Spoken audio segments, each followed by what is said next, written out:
تو یہ میرٹ بنانے والے کیا کرتے ہیں کہ وہ پیپر مشکل لیتے ہیں، وہ 1000 میں سے بہرحال 800 کٹ گئے، 200 رہ گئے، اب نوکریاں ہیں 100 کی، اور اب امیدوار رہ گئے 200، اب 100 کو بھی کاٹنا ہے، تو پھر ایک اور ٹیسٹ ہوگا، پھر انٹرویوز کے اندر وہ کاٹنا شروع کریں گے، اور پھر بہرحال کاٹتے کاٹتے وہ 100 کے اوپر لائیں گے اس گنتی کو، ایسے ہی کر رہے ہوتے ہیں۔ اس ساری کائنات میں جب اللہ نے میرٹ بنایا تو علی بنا،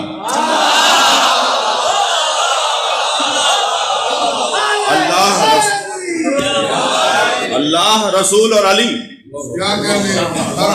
اس پوری کائنات میں اللہ کے بعد 2 ہی سب سے بلند مقام والے ہیں۔ کیا مجھے اس پہ کوئی بحث کرنی ہے؟ من کنت مولا فہذا علی مولا کافی نہیں ہے؟ میں جس کا مولا ہوں علی اس کا مولا ہے، تو نبی جس کے مولا ہیں اس کا علی مولا۔ تمام تر کمالات مولا علی کے پاس نبی والے، الا لا نبی بعدی۔ فرق بس یہ ہے، اور یہ بہت بڑا فرق ہے، کہ میرے پاس کوئی نبی آنے والا نہیں ہے۔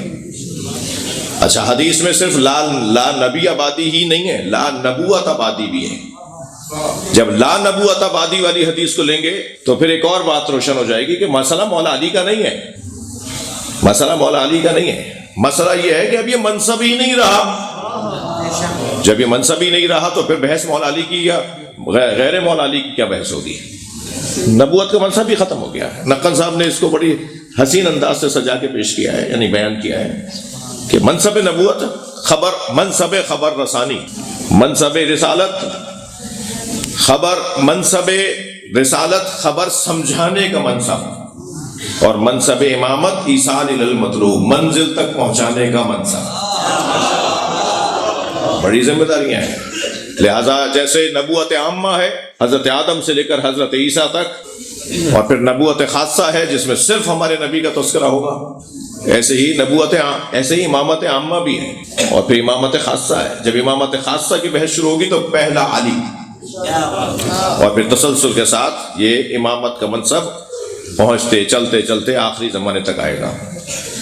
بھائی 12 نہیں 1200 ہوتے کہیں تو گنتی رکتی جی، 12 کیوں؟ چلو بھائی 1200 کہیں تو گنتی رکتی؟ سرکار نے گنتی بتا دی، ہر نبی کے اوصیاء 12 رہے۔ میں طالب علم ہوں، دعوت دے رہا ہوں، کسی کے پاس اس سے ہٹ کر معلومات ہو تو مجھے دے۔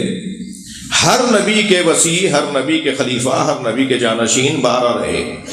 جب ہر نبی کے 12 تھے تو ہمارے نبی کے بھی 12، تو حضرت نے فرمایا میرے 12 جانشین۔ اثنا عشر والا جو روایت ہے، اثنا عشر والی جو حدیثیں ہیں، وہ صرف شیعوں کی میراث نہیں ہے، وہ اہل سنت کے متون میں بھرپور انداز سے پائی جاتی ہیں۔ 12 اماموں کا تصور، 12 خلیفاؤں کا تصور، یہ سنی شیعہ کا مسئلہ ہے، شیعہ سنی کا مسئلہ نہیں ہے، شیعہ سنی کا مسئلہ نہیں ہے، شیعہ کا مسئلہ نہیں ہے، یہ دونوں کا مسئلہ ہے۔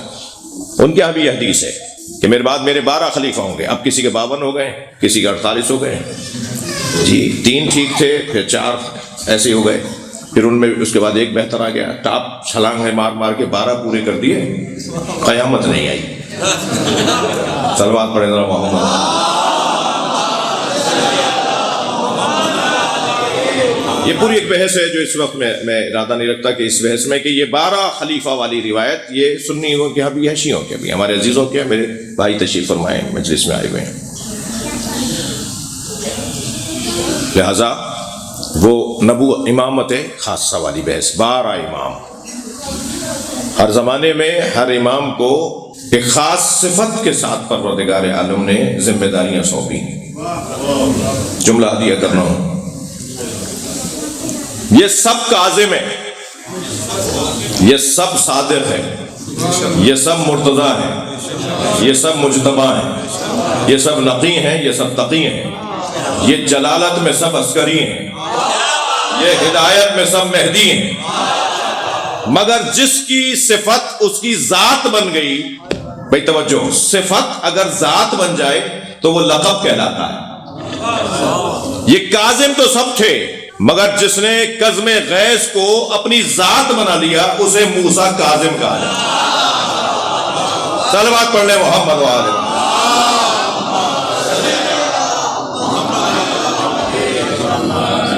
اللہ کا نہ کسی سے پڑوس نہ اللہ کا کسی سے رشتہ داری. وہ کمالات کی بنیاد پر، عظمتوں کی بنیاد پر، فضائل کی بنیاد پر، وہ قابلیت کی بنیاد پر منصب تقسیم کرتا ہے. جی یہ گھرانہ کچھ، اس گھرانے کے دو جنبے ہیں، دو پہلو ہیں، دو زاویے ہیں، دو دید رکھنی پڑیں گی تب جا کے یہ گھرانہ سمجھ میں آئے گا. ایک دید بشری دید ہے اور ایک دید نوری دید ہے. بشری دید میں تو فلاں سن میں 148 ہجری قمری میں امام موسیٰ کاظم دنیا میں تشریف فرما ہوئے. جی بشری تقاضوں میں تو بعثت سے 5 سال پہلے جناب سیدہ دنیا میں تشریف فرما ہوئی. بشری تقاضوں کے مطابق تو مولا علی 13 رجب کو دنیا میں تشریف فرما ہوئے 30 عام الفیل میں. بشری تقاضوں کے مطابق تو 2 ہجری میں مولا حسین 3 شعبان کو دنیا میں تشریف لائے. یہ ہے بشری پہلو اس گھرانے کا. مگر جو نوری پہلو ہے وہ ہے کہ جب امام حسین 3 سال کی عمر میں نبی کی بزم میں تشریف فرما ہو رہے تھے اور اصحاب کی انجمن کا حلقہ لگا ہوا تھا، سامنے سے آتے ہوئے امام حسین کو دیکھ کر نبی نے آواز دی، مرحبا مرحبا یا زین السماوات والارض، خوش آمدید اے آسمانوں اور زمین کی زینت. ایک صحابی محترم نے آواز دے کر کہا، یا رسول اللہ انت زین السماوات والارض، آپ ہیں جو آسمانوں اور زمین کی زینت ہیں. سرکار کو یہ ٹوکنا اچھا نہیں لگا، فوراً آواز دے کر فرمایا، اِنَّ ابْنِي هَذَا أَكْبَرُ. انگوٹھا امام حسین کے منہ میں دے دیا. نبی کے انگوٹھے سے دودھ نکل رہا تھا اور امام حسین ہمک ہمک کے اسے پی رہے تھے اور نبی پیار کر کر کے فرما رہے تھے، حسین آرام سے پیو، یہ اللہ نے تمہارے لیے بنایا ہے. صلوات پڑھیں ذرا محمد و آلہ. شرعی پہلو کے مطابق تو آغوش میں آئے گا بچے کی صورت میں نظر آئیں گے. جی ماں گود میں لے رہی ہے، ماں دودھ پلا رہی ہے، ماں لوریاں دے رہی ہے، ماں پیار کر رہی ہے، جیسے نونہال بچہ، نوزاد بچہ ہوتا ہے. مگر نوری تقاضا کچھ اور ہے کہ بشار مکائی کہتے ہیں کہ جب میں امام جعفر صادق علیہ السلام کے دروازے پر گیا اور میں نے حضرت کے غلام سے حضرت تک پیغام پہنچانے کا کہا، اس نے حضرت کو جا کے خبر دی، حضرت نے مجھے اذن دخول دیا. میں حضرت کے گھر میں غلام کے ساتھ ساتھ جہاں وہ لے کے جا رہا تھا گیا، تو جب ایک حجرے میں مجھے لے جایا گیا تو میں نے کیا دیکھا کہ حضرت کا رخ ایک گہوارے کی طرف ہے اور پشت اس طرف ہے جہاں سے میں آ رہا ہوں. توجہ ہے حضرت؟ تو حضرت گہوارے کو کے قریب کھڑے ہوئے گہوارے میں لیٹے بچے سے بات کر رہے ہیں. جی اور میری طرف پشت ہے. میں اتنی دیر رکا رہا کہ حضرت بچے سے بات کر لیں. جب حضرت مڑے میری طرف تو حضرت نے آواز دے کر کہا، اے بشار آگے بڑھو، اپنے امام موسیٰ کاظم کو سلام کرو.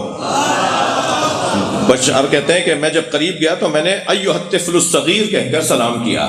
تو جیسے ہی میں نے اے صغیر، اے نونہال بچے، تم پر میرا سلام ہو، جیسے ہی میں نے کہا تو وہ فصیح عربی میں بولے اور بولا یہ کہ اے بشار، 7 دن پہلے تمہارے یہاں بیٹی ہوئی ہے، تم نے اپنی بیٹی کا نام حمیرہ رکھا ہے، یہ نام بدل دو، ہمیں اچھا نہیں لگتا.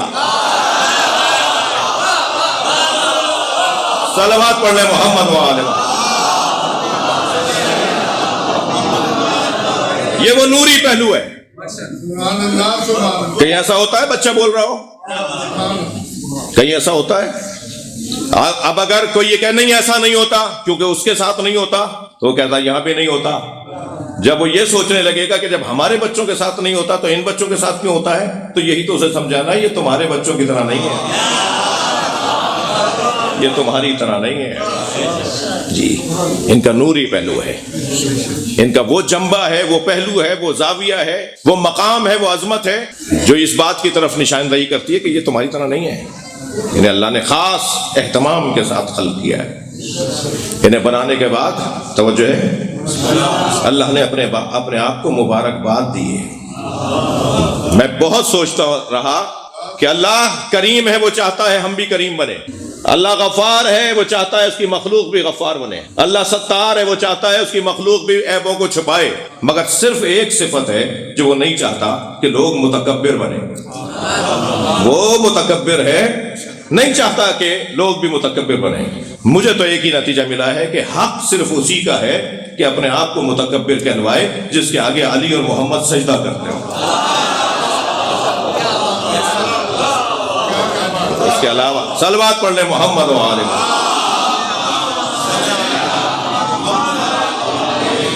جی عزیزو، یہ پہلو ممکن ہے یہ بچہ، یہ جوان مجلس کے بعد روک لے مجھے اور مجھ سے پوچھے کہ مولانا یہ کیسے، کہاں، کیوں، کیسے ہو سکتا ہے کہ کوئی بچہ ماں کی گود میں بات کرے؟